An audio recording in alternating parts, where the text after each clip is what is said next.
Alright guys, another day, another adventure. Stan called me last night. He wants to go detecting. So that's where we're off today. We're going to go in search of Colonial. We have a 350-year-old Colonial trade route that we've found lots of goodies on before. And we're going to go explore a section we've never done before. So that's today's adventure.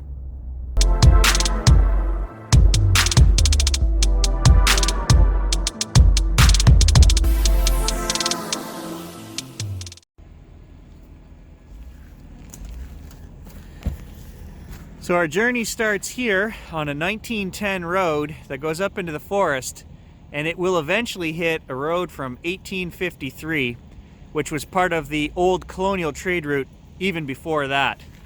I'm just waiting to see if Stan's going to swim across this pond here, how deep it's going to be.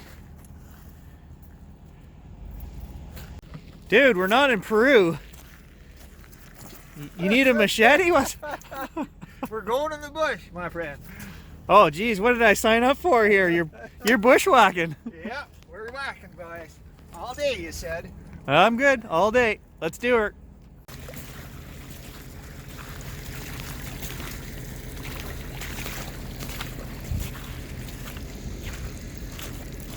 So we checked this one out already. We couldn't drive the vehicles through here. There's about a 3-foot trench that crosses the road right here.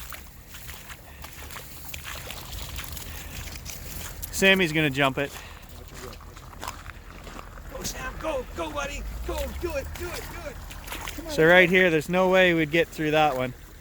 That's 3 feet deep. Goodness, you went, little bugger.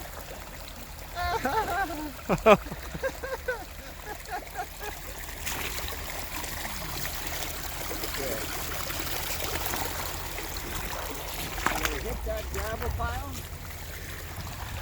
Just don't wipe out. It's cold. No, I'm not waiting. I'm dry. That doesn't look dry. I'm dry. So the old road we're on here, you can't really see it, but if we look down here 100 yards, that is the original portage route down there. You can see water past those birch trees. So anywhere all through here on these old roads, they could have been used, they could have actually portaged on parts of these trails. So a good spot to detect. Might not be a lot of stuff here, but if we do find something, it's going to be old. So this road, 1910, was put in here because there were a lot of gravel pits back in the day, and this is one of them right here. So 110 years ago, they were back in here taking gravel out.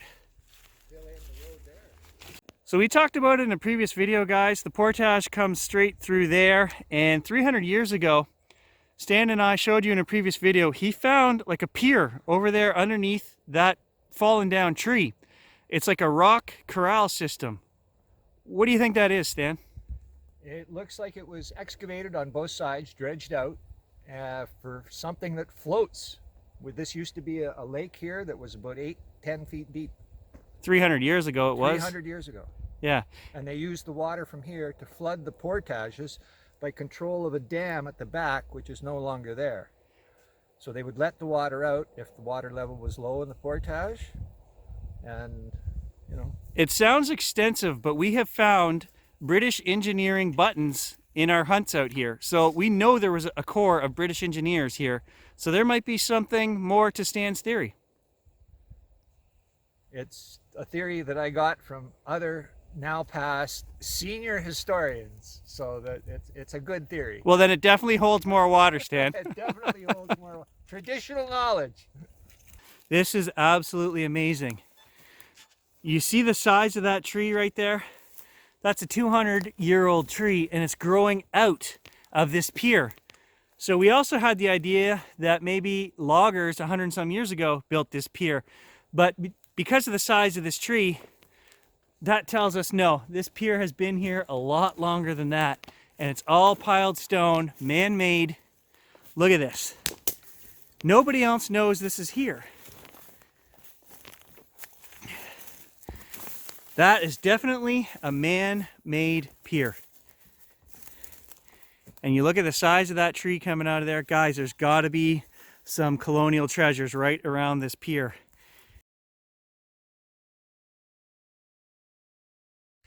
So right there, guys, that's the waterway that they would have come down 300 years ago. This whole thing right here was full of water though too. So I'm standing on that old pier right now. Stan's working away along at the bottom. We're hoping that a canoe or something would have been tipped over and we're going to find some goodies here, but so far nothing to report. So it's taken 2 hours to get here. It sucks, but I need to eat so that I can, blood sugar levels dropping. 2 hours of hiking and we finally get to the good spot, but I gotta eat. We'll be right back. Okay, so I've just come around the edge of the pier here, and right at the end, I don't want to get my hopes up, but look at this. Oh, that's a coin signal right there, guys. Okay, I've got it, and I don't know what it is. I don't think it's that old. Copper something. It's got a green tint to it. So Stan says a brass to copper plumbing adapter with a thread in here. I banged out the dirt, so we knew it was modern. What do you figure, 20s, 30s? Well, whenever they made copper pipe, after brass, after they switched from, you know, brass house piping.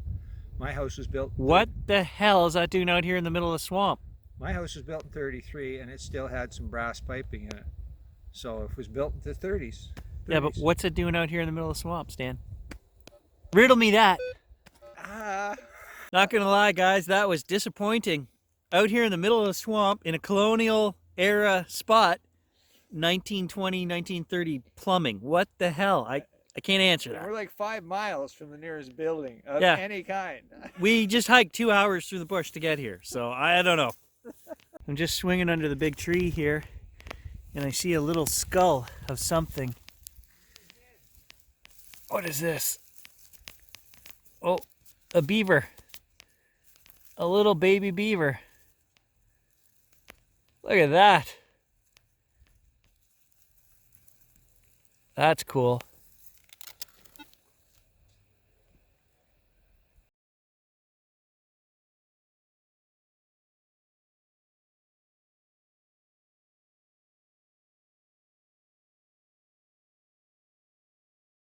I said if we could just somehow tie a detector coil to the bottom of Sammy's belly, he could run through the bush detecting, you know, put the unit on his back, and when you started hearing dings, then, you know, the dog was on something. Look how beautiful and clear this is. I want to swing. All right, swing away.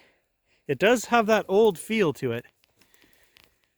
Again, we're just 100 feet off of the old canoe route right here, so. See, this is regrowth here. This whole perimeter here is regrowth.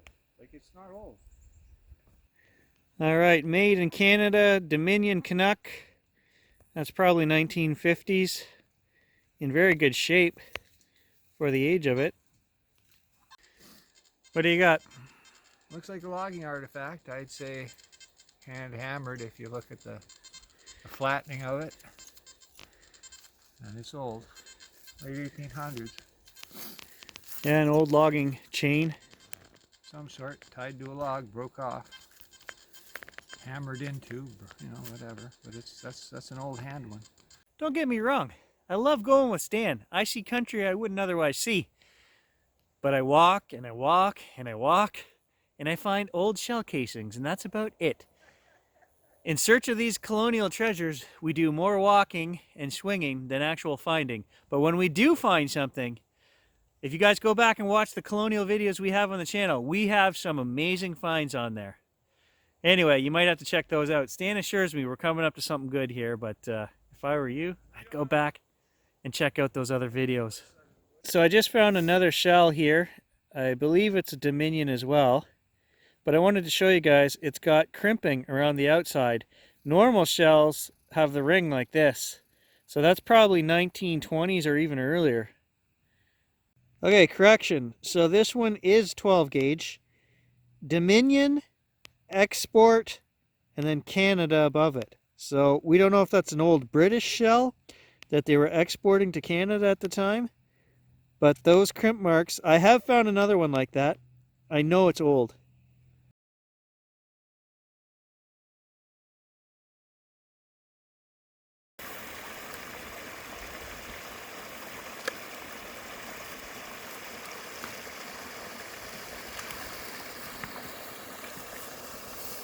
Like a moose. Get up there in the bush, bro. Oh, look at this. Look what I just found, guys. That is colonial. That's colonial. We just left the shotgun shell. I moved over 5 feet. I got an iron signal. I said, I'm going to dig that anyway, Stan. Look at this, guys. That is a colonial knife. Yeah. Or a razor. Or a razor, yes. But it's definitely... Because they did shave. Okay, so this is the campground. This... Dude. We're on another spot. I know we are. That is totally a razor. And if you could clean it up and identify any markings on it, if there are. Because razors had markings. You know, well, they weren't the stainless of today.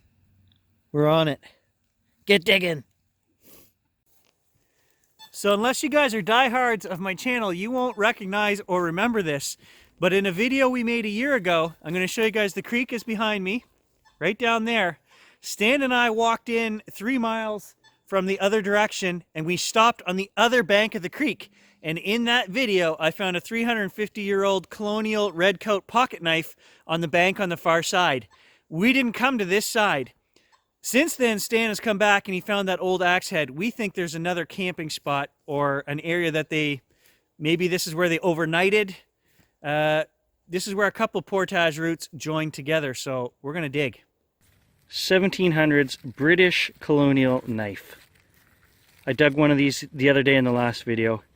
I got to go get Stan and show him this. I found it. Starting to rain here now. Not sure how much longer. We got about a 2-hour hike to get out of here. But I just found what I think is an old iron button. Pretty sure that's what it is.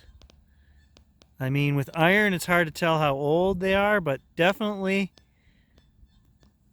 it could be colonial. I have found colonial buttons like that before, right at the fort.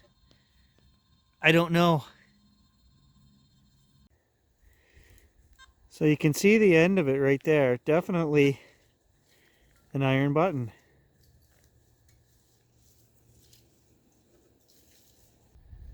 It's not pewter, I don't think. No, it's definitely iron. Definitely iron. So I gave this a good brush, guys. I'm pretty sure that's old. It's got a bar going through the middle of it, kind of designed like a hem weight. So I think that's old. Well, there's an old flattened lead musket ball right there, guys. We are on the right track anyway. Finding some old stuff. Down there 5 inches and just buried in roots. Yeah, there it is, guys. Musket ball, first one of the day. We are on the spot. That is English colonial all day long. Right beside the one I just pulled that was flattened. All right, Stan says he's got a nice artifact. We think we're on it. Look, guys, I just found another lead here. This is weird. Within 6 inches of each other, I've got 3 leads. And this one is flat with a... What's the tail on the lead called? Sproul. Is that a sproul or what is that? It's flattened.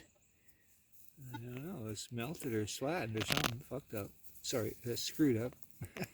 Beep! That's brass. Yeah, that's colonial. Well, I know, but... Dude! We are on it. Yeah, right down this furrow here. Behind the swamp is probably... Look at that, guys. Brush it off, bud. Okay, we'll take a look, see if there's any markings or anything on it. All right, so I brushed it off. There's no markings or anything, but definitely colonial. Let's keep digging. Yep, dig on. Well, there's musket ball number 4, and they all came out of right here in this little area. 1 there, and then 3 right in there. Weird. There's number 5, guys, out of the same hole. If you ever find really old lead shot and you give it a wipe down and get all the crust and stuff off, there'll be a thick layer of white patina on there. That's hundreds of years old. Okay, so we went from a musket ball hole to look at this. These were all buried in one hole. There's more in there. One of them wasn't fired. This one here, I don't know what that is. We'll have to take a look. Look at that. All in one hole. Holy crap. What do you got? Old iron. Looks like a collar off the handle. This is really deep. Very deep by a tree. So colonial? Yeah. No idea. 13 shell casings, guys, out of one hole. I think it's empty now. So we'll take that home and get rid of those. Square nail. That tells me we're getting close. Guys, I just found a ring. Could be a colonial. Could be a colonial trade good. I got a ring. I got a ring. I have a 16th century Jesuit ring, which got no attention when I posted it on YouTube. Guys, nobody has that crap except this guy. I don't think this is Jesuit, but it's missing a stone. Fell out of it, but it could be a trade good. I don't know. That's a trade ring. Absolutely, 100%. Gonna have to brush this off and take a look. Trade ring minus the stone, dude. Look at the pictures. Look at that. That is totally a colonial trade ring, guys. No markings. They were just cheaply mass-produced rings, but look at the age on that. That's 300, 350 years old all day long. Gary, get it right. It's 400.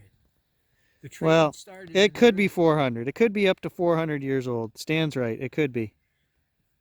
Another unshot, perfect musket ball. Yep. We're on it. We have to be on it. We have not found stuff like this since we found the fort. Yeah. There's another one, guys. I don't know. Did he tip the canoe here or what? So I'm back under the big tree. That's where we pulled 5 musket balls there earlier. And I just pulled 2 more right here. I think this whole area is full of them right here. Along with, 10 feet over there, a trade ring. So where's the axe? Where's the silver buttons? Where's the treasure, Stan? Stay tuned. Keep swinging, brother. All right. Keep swinging. I can testify the water is bloody cold. So the last couple holes I've been digging here, right at the edge of the water, they're filling in. We're going to pack up from here and we're going to move back. We've got one more spot we want to check. I think we're close right here, guys. We're going to be back to this spot. If we find anything else good, I'll turn you guys back on. We got a long 2-hour hike out of here. So if not, stay tuned for the next adventure. I might even come out again later this week. This guy's got a good feeling about Colonial. Thanks, Stan. Gary's back. Gary's back. Gary's back. Hey! Just want to show you guys the axe that Stan found back there where we were today. He brought it. I insulted him. I said 1700s. No, late 1500s. You can see the markings. We found about 6 or 7 of these now, in our travels. Yeah. So this isn't the axe of God, which is the one I pulled out of the swamp and has the JC, Jesus Christ, and the Jesuit markings on it. But this is a fantastic piece. And he had this fixed by the blacksmith. So he's going to send me that video and I'll show you guys the blacksmith restoring this 400-year-old piece. In the old days, when they dented them, they threw them away. And the eye hole was crushed in, so he straightened it out for me by putting it on the point of an anvil and hammering it while red hot. Nice. Stan is also going to be putting a handle on the axe of God, and we'll show you guys that at some point as well too. Video here of my blacksmith friend repairing my 400-year-old axe head. This is too cool.